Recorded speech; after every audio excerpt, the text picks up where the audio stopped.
no be say you know that after he die we leave am. I take that. I take that. Face here. Okay. Now kill we kill am. And na take kill am. Now cut we cut him neck. Na cut we Yes, cut. Abi na cut you cut am. No be only me cut am. Who hold the knife? Cut am. Na me hold the knife and na the rest people na them hold am. The hold leg. the leg. And Who hold hand. the leg? The leg na Abdul Malik. Okay. And the person wey hold the hand na this person. Eze. Oneshojo David. Okay. Melega. Hello my people, I greet the full house from Untouchable Mama. Also na dey fine. Una do well, so una take dey help me, take dey share, comment, like. God go bless una. I appreciate una well well. My people, wonder shall never end. Hey, una see this video wey una your watch now. I go put am for una, more una lis ten to the whole video. Baba God na dey save person. Anywhere where you dey go, dey pray make you no jam bad people for road. Just dey pray, especially that our country where we all know as e be. Where we all know as e be, you fit come out for inside your house, you no know whether you go come back again because of all these people. My people, this video when I see, I was like, oh my God, may I bring am come? Una still talk una, una still drop una opinion.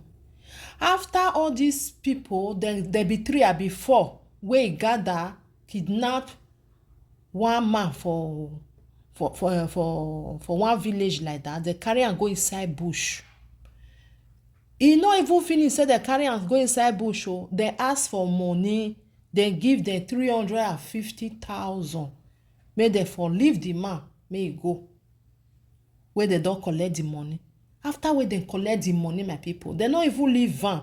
He say one of them say no, they no go leave van. They must buy this man before they comot. If they not buy am, they no go leave van. They tie a leg, tie a hand, put am for one corner. They carry knife. Hey, my people, this one wey dey talk so na hand meet.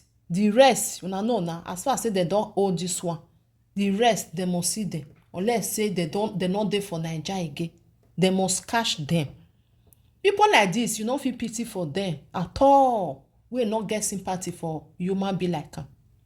You see, after wey dem tie leg, tie hand, the money they don receive am. Now one of them say no, make dem kpai am, make dem kukuma kpai am, because e be like say the man don see their face. Say na dem hold am. This one wey dey talk so, because say before he go do anything, he first dey pray to God. Hey, this one touch me well well. He say before he wan kpai am, make he first pray before he go kpai. So you wan tell Baba God say may he forgive you for wetin you wan do. The human being wey send for this head, you wan remove hair comot for him nose. I no understand which kind prayer be that one wey you wan pray. When I lis ten, I dey talk am all the time say most of our people for home, their brain not correct, they no well, they just dey waka, they no dey okay. After when you collect money, they give una, no be so they no give una say maybe the family dey stingy, say oh, we not get to anything una like una do. No, they pay. Una still get the mind, so say no, una no go leave am make go. Una hold am, una tie am. Now they buy this man, put for there, leave am for there, then go. He say they use am take comot the neck. My people, nothing wey person no go see, nothing wey Musa no go see, nothing wey we no go hear. All this one, if you tell them say make dem go do work of leg book, make dem go dey pack dirty, they no dey do oh. They no dey do. They dey find people wey dem wan just kidnap. Ask the family say make dem send money come. If you no send money, we wan buy this person. If you still send the money, they go still buy the person. Now by God grace, so my people, before you move, try to pray hard before you move. This video na 2 in 1. I go still put the other video for now. More na lis ten to the video. After una don lis ten, abeg una help me share am. The other video na one man wey come from Brazil, na Brazil from come.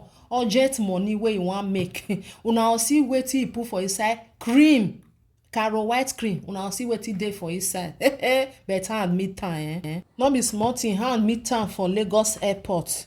Una see. God bless una, na do well, una take dey help me dey share. I really appreciate una. Bye bye. dead body, and na here we kill the man. Where? Come show me. Yeah, Come. this very place. Where? This very place. Where?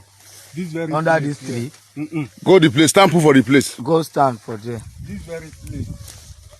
Maybe not here. This very place. Come stand for the place where you drop the man. Yeah, yes, sir. And look at the camera. Yes, sir. Yeah, now una drop am. Yes, sir. Yeah. Then after una drop am, wetin una come do? Look at the camera. We leave and go. We just he no die. No be say he no die. After he die, we leave and go. How he take die? Face here, face here. Okay. Now kill, we kill am. And na take kill am. Now cut, we cut him neck. Na cut we Yes, cut. Abi na cut you cut am. No be only me cut am. Who hold the knife? Who Cut hold the am. knife? Na me hold the knife, and na the rest people, na them hold am. The Hold leg. the leg. And Who hold the hand. leg? The leg. Eh. Na Abdul Malik. And Okay. the person wey hold the hand, na this person. Easy. Eze. Oneshojo David. Meliga. How much you collect from the man before the relatives of the man before na finally kill him? Na 350. Na dem bring. So after dem bring the 350, then Abdul now say if he allow this man go, say he don enter problem, say make me help am. I say toh, make I pray first. He say no, time dey go, time dey go. I say toh, I have to pray first. Anything wey I dey do for life, prayer first before you take anything. After I pray finish, then na I come do am. Can't do Wetin. Now we come kill am. Why the knife wey you use take cut the man neck? Yes, sir, the knife we throw away am. We throw away the knife. So what about the dead body? Yes, sir, the dead body na here we leave am. Na leave the dead body for Yes, here. we leave am. We leave the dead body for here, and we follow this route, go down like this. Since when?